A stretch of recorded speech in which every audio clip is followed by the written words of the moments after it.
Hey, this is Sully for Antisocial News, and this is the body count report for November 27th, 2017, official technical difficulties day of my computer. It's celebrated nationally all over the nation of my computer every day, every November the 27th, so don't be surprised if this entire thing doesn't crash a few times. So what this show is I take us around the world. This is the 81st episode, by the way, of Body Count Report. I'm going to take you around the world, show you life or death situations, show you situations of victory, of tragedy, only situations that are of life or death import, not simply political or celebrity focused, but only life or death news. So right here, we got a story about the New People's Army, and I don't know if you know the New People's Army. If you haven't been following what I do here, they are our favorite kami cosplayers out of the islands of the Philippines. Here's them in their nicely screen printed T-shirts and their BDUs there with the AK-47s. Now. They killed a police officer, so I don't want to joke about them like they're just fun-loving kids up there. These are a dangerous militant organization. So check out the story about the police officer and the 10 other people wounded in that situation. And we're going to move on to another story about them, also in the link list, about how they are making money. And as you can imagine, most armed uniform mafias make money via extortion, and that's exactly what they do. They make their money by extorting people. It's pretty disgusting. Link in the description below. NPA rebels earning close to 1 billion pesos from extortion. That's a lot of money. And that's all through them collecting protection money from the people in southern Philippines. So it's pretty disgusting. And this is a policy that needs to be taken on head first to get rid of these guys. All right, we're gonna move on to some darker news about the recent release of Hafiz Saeed. I discussed this on the show last week on Friday, but I didn't really clarify who this guy was, and so I'm gonna dump some links in here so people can read up on the militant leader Hafiz Saeed. Sorry, keep on that dyslexia, mix those around there. Hafiz Saeed and the groups that he's associated with. So and why it's so upsetting that Pakistan released him, and also something that I have a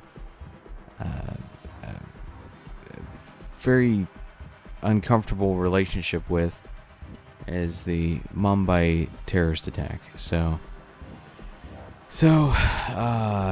learn his dealings with Lashkar Tabar and the terrorist attack from 11/26.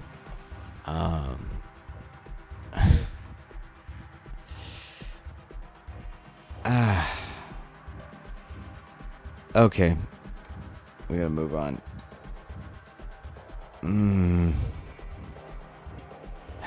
Okay. Links in the description of this video will take you to survivors recalling the mosque terrorist attack. Now, I can't really scroll down because these are graphic images of the terror attack. So, doggone it. So, link is in the description. Ynet News reporting. Thank you for the good reporting on that story. we're going to move on to what should be a happier situation. 40 Islamic countries over 40 met and vowed to wipe terrorism off the map. Now, I'm having such a hard time talking about this. Not just because these are tough subjects, but I already recorded this video like 3 times, and my computer either deleted the recording or didn't record it. It's very frustrating. So I'm hoping this one takes. Also, the subject matter is getting to me today. It's I've had people personally in my life affected by some of these stories, so it hurts to talk about them, and I apologize if I'm a little off. I wish I could blame it on just being Monday and me being tired, but it's a little bit more than that.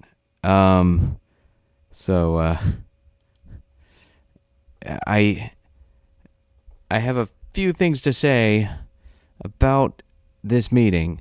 The Saudis are the ones in charge of this. They're the key to this, but my aggravation is that they haven't been the key to ending terrorism in the past. And basically, they have the key to Islam, which is Mecca. They control that. Years ago, they could have said, "Hey, terrorism is bad. It's not the way to solve your differences, or settle political grudges, or to influence the population to vote a certain way. It's not right. It's wrong. If you do it, you can't come to Mecca." Which is a huge deal. They could have done that. They could have done that decades ago when terrorism was all the rage, and they didn't do that. I don't know if they just never thought of it. If they hadn't thought of it, there you go. There's the idea. Go test out that idea. Say, hey, Nigeria, until you dismantle, arrest, and execute leaders of Boko Haram and make Boko Haram not a thing in your country, anywhere in Fulani regions of your country, and bring the Fulani herdsmen who are giving Nigerians and Muslims a bad name, until you bring those people to justice, nobody from Nigeria gets a visa to come to Mecca. Boom. Now it's Nigeria's problem. It's not just, oh, those Muslims over there. No, it's everybody's problem. They have to start getting rid of the bad guys, the bad apples in their bunch, if they want to make it to Mecca. Simple as that. Anyway, just my idea, and I really I've been frustrated over the years when I see terrorism, when I see it happen, and then when I hear somebody go, well, they did it because... No. Terrorism is not speech. Shooting rockets from a playground to a school, it's not speech. And I've heard watching on CNN, I heard people explaining, well, the reason why they shot those rockets at that school was because of political sanctions, economic sanctions. No, that's political speech. What they were doing was terrorism. So I really want basically 2 things. I want to know, are we all on the same page as to what terrorism is? Because in that situation, with the Israel situation, Palestine versus Israel, none of that was terrorism to people who don't like Israel. That was all. That made sense. That made sense for them to be shooting rockets at schools. That makes sense. That's not terrorism. That's just them wanting notice to their problems. Protesting. So, I just want to make sure that we're all, as a species, on the same page. And also, I want to see Saudi Arabia pulling their weight in this. And they have a lot a lot to contribute. That being said, let's move on to the last story that I want to show you. Update on Nigeria too. Johnson has recorded another message, which we should have for you tomorrow, and a recap of fallout in Nigeria from recent violence tomorrow on the Body Count Report. And now for our grand finale. Despite all the crazy stuff that can happen to you due to man-made problems, let's not forget that the earth can just sometimes open up and just cover us in flaming rocks and liquid earth core. Just why not? To put things in perspective, this is there's been 140,000 people who have had to relocate due to this volcano, and this volcano is in Bali. So the people of Bali, many people in the surrounding area, and I mean, some of these areas are super densely populated, like Marawi, which covered. That's the Marawi victory picture is the title card of the Body Count Report, and will be until I want to change it. Damn it. That is a city of 200,000 people. So almost the entire city of Marawi has been evacuated. Amount of population, not the city of Marawi, but yeah, due to this volcano. And of course, if it starts actually exploding and making the air unbreathable and stuff like that, more people are gonna have to evacuate and get to safe areas. So I want to be following this story because humans can only do so much damage. The earth can take care of us faster than we can. All right. That's where I want to end this. I want to let you know that every day I also do a Patreon exclusive post, and so I got 5 videos a week, at least 5 videos a week. There's generally more than that, and a Patreon exclusive post accompanying all the 5 videos. So go to there, click the link on the screen to the Patreon, and thank you for tuning in. You stayed to the end. I love you.